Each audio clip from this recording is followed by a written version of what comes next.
welcome to my first booktube video. Today I'm going to share with you the books that I read in the month of February. I have my handy dandy notebook here just so I make sure I don't forget to share anything that I'm looking forward to sharing today. So in the month of February I did read 8 books in total, and I read a mix of nonfiction and fiction, which is pretty typical for me. I am a lover of both and typically end up around 40-60% split between the two. Some months heavier on the nonfiction, some months heavier on the fiction.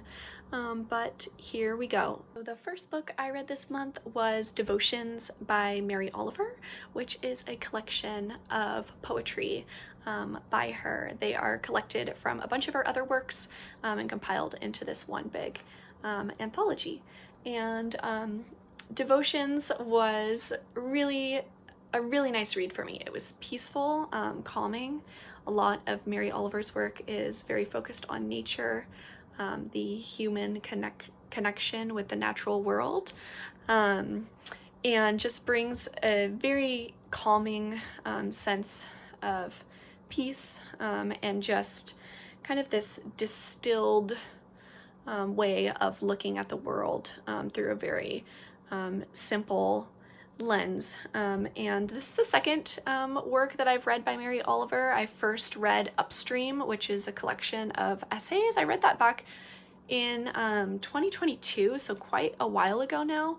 And this is the first poetry collection I've read from her, and similar to her essays, did just leave me with this sense of peace and belonging in this world, and connection to all of nature's little creatures and plants, flora and fauna around us. So that was really enjoyable.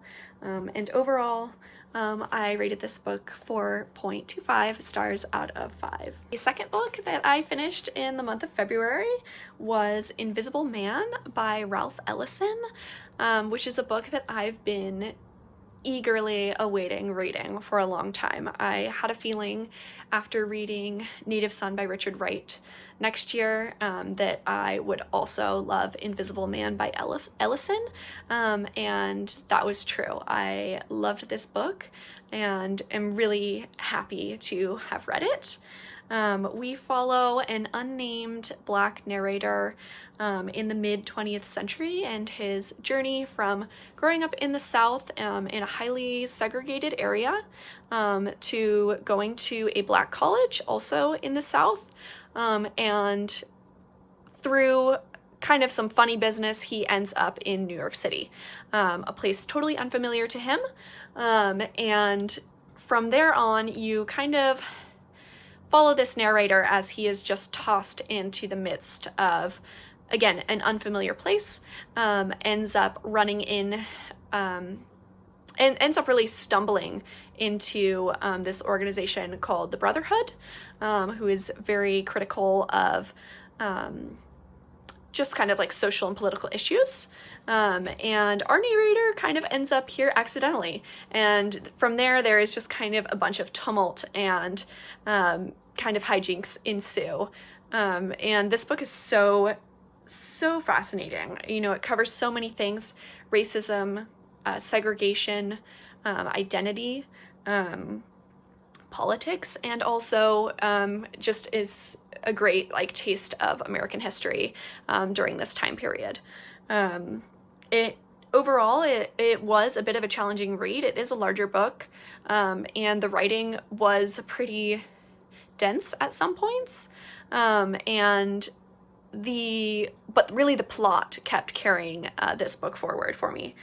There's a very specific scene kind of about 3/4 of the way towards the end of the book that involves some dancing dolls, and if you know what I mean, you know just how impactful this scene is. I thought it was one of the most amazingly written scenes I've ever read. So I'm so excited that I have read this book, and am just so interested in Ellison as a person, the way that his book has been talked about and studied, this book, but also I'm very interested in, you know, just learning more about him as an author, and his other works, none of which are as acclaimed as Invisible Man, but I'm really eager to find the value in those works as well. The next book I finished in February was Trash by Sylvia Aguilar-Zéleny. This book was translated from the Spanish by J.D. Pluecker. I'm not certain I'm pronouncing that translator's name correctly. And this is kind of it's a short novel that follows interconnected stories, though they are not specifically connected in the way that the characters are connected to one another. They are connected through a sense of connected through a place, and that place is the trash dump in Ciudad Juarez in Mexico. So we follow three different characters, three different perspectives. The first being a young girl who is neglected, has, you know, suffered from abuse in her past and is now living in this trash dump. The second being a scientist who kind of almost is acting as like an ethnographer who is studying the people who are interacting with this trash dump, people who are living there, people who are, you know, people who are connected to this place. And that's really what the theme of this book is all about, is just this place. What does it mean to people, and what does it mean that there are people interacting with this place? And then the third person that we're following their perspective is a trans woman who's a sex worker, and is also kind of this almost like this matriarchal role over some of the other sex workers in the area, teaching them how to interact with the environment that they are in. And again, like I said earlier, it's all centered around this place, the trash dump. And overall, the book is discussing, you know, people's connection to place, and what that means for different people, and also what that means, the way that people think about other people, and their connection to a specific place. This book was a bit challenging to follow at sometimes, because it's these vaguely interconnected stories that do actually cross paths at certain points, did kind of leave for a sometimes confusing or maybe disorienting reading experience, which is overall why I rated this book 3.25 stars out of 5. The next book I got into and finished in the month of February was East of Eden by John Steinbeck. This was a reread for me. I first read this book a couple of years ago now, and at the time, reading it for the first time, I instantly was in love, infatuated with this novel. Became one of my favorite books of all time, and was such a pleasure to reread it again. And this time I reread with a close friend of mine, which just made the experience all the more enjoyable. In East of Eden, you are following two families, the Trask and the Hamilton family, as they spend their time in Salinas Valley, the Salinas Valley of California, which is quite close to where I grew up in Santa Cruz, California, which just always kind of is this familiar, almost nostalgic feel to it in a way that I personally really enjoy and get a lot of pleasure from. And you're following these families just after the start of World War I. Or just after World War I ends, actually, is the time period that this is set in. And you're following their families as the generations, you know, continue. They have children. The children are the focus of the story, and all sorts of family drama ensues. There are so many biblical allegories and references in this book that I personally just find so interesting, and is always an interesting thing in books when they have these sort of connections to the Bible, though you don't really need to be familiar with the Bible to understand what this book is trying to say. Steinbeck does a great job of really kind of breaking it down, laying it out for you. So I wouldn't be intimidated if you're unfamiliar with some of the biblical stories that are being retold through this book. And East of Eden just has some of my favorite characters of all time. I think Steinbeck is a master of the character, and Lee and Samuel Hamilton are just so near and dear to my heart. I love them both. I love the conversations that they have together in this novel.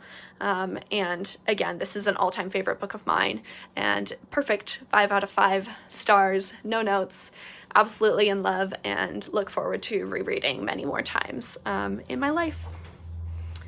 Next, I had a little nonfiction read, quite short, but with quite a long title, so I'm going to read this off my notebook here. Matrescence, which I'm not even sure if I'm pronouncing that correctly. Matrescence, on the metamorphosis of pregnancy, childbirth, and motherhood by Lucy Jones. This was pretty short, but does kind of discuss just the psychological effect that pregnancy has on people who are giving birth to children, and how that is not something we have particularly cared to study. And it certainly does have a dramatic effect, and it is very interesting to learn about all these different psychological effects that pregnancy has on the body.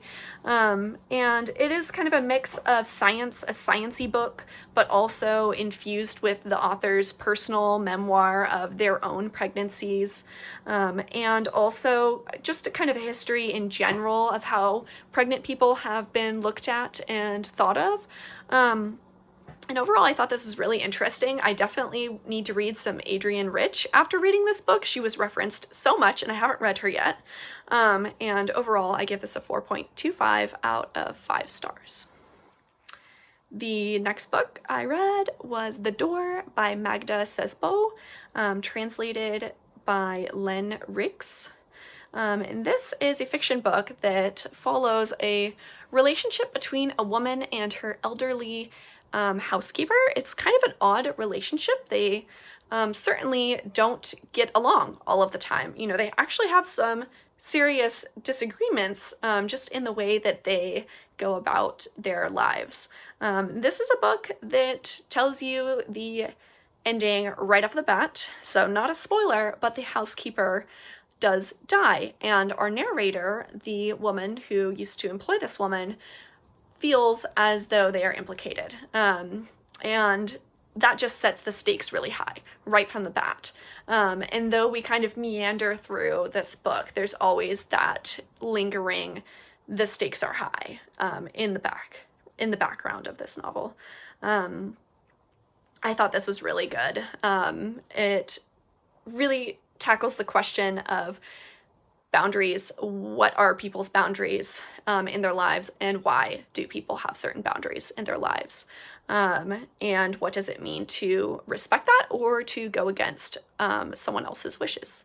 And I have read another book by this author. I first read Isa's Ballad by Magda Szabó last year, and while I thought that book was good and I really knew that I liked the author's writing style, I would certainly recommend going with The Door as a first read from her. It just really kept the pace up. You know, like I was saying with the stakes, like those stakes are lingering throughout the book. The housekeeper has died. The narrator feels implicated or responsible in some way, and you as the reader are, you know, eagerly awaiting how this unfurls in the end. And overall, I gave this book a 4.5 stars out of 5 stars. Then, final 2 books I read were both nonfiction, the first being Mood Machine, The Rise of Spotify, and The Costs of the Perfect Playlist by Liz Pelly, which was so fascinating. This book was just published this year and on such a niche topic, and I think that just really worked for me as someone who loves to create a good playlist, and just as interested in the way streaming and listening is evolving in the current landscape. This is specific to Spotify, so it is focusing on the history of Spotify, why it was created in the first place and how, and the evolution of the app over time, as also, you know, social media has led to the app evolving in certain ways, and it is critical of streaming and the poor financial compensation that artists are given through the app and just in general, and also the dangers of AI, or really just kind of questions the use of AI music and, you know, passive listening, which I thought was really interesting. There was so much in here that I just was so interested in learning how playlists are curated, how they are marketed, what the goals of Spotify as a company and app are, was just so fascinating. And overall, this was a 5 out of 5 star book for me.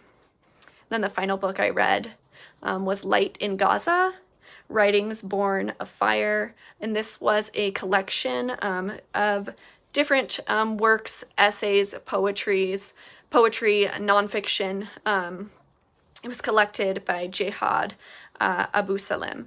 And this was really interesting in a lot of different ways. It definitely opened my eyes to different things that I had never even, you know, heard about in discussion about the ongoing genocide in Gaza in Palestine. And you have just really a wide variety of things in this text. You have history, you have talk about farming, you have talk about war, genocide, you have poetry, and lots of pockets of hope within this work. There is talk about restriction of movement, policing people, AI and artificial intelligence and its uses, and really just hard to capture all this collection was about, because it was so broad and encompassing of so many different topics and ideas. And I think for me, that's where I just needed a little bit more. I do think it served its purpose of showcasing a broad perspective on broad topics. But overall, I would have preferred maybe, or just I'm looking for something a little more specific. So I would appreciate any recommendations that are, you know, a little more honed in on these topics that were covered in this collection. And overall, I gave this a collection 3.75 out of 5 stars. And that was the final book that I read in February. I'm looking forward to March reading, and if you have watched this video all the way through, I appreciate you, and for listening in to my first video on booktube.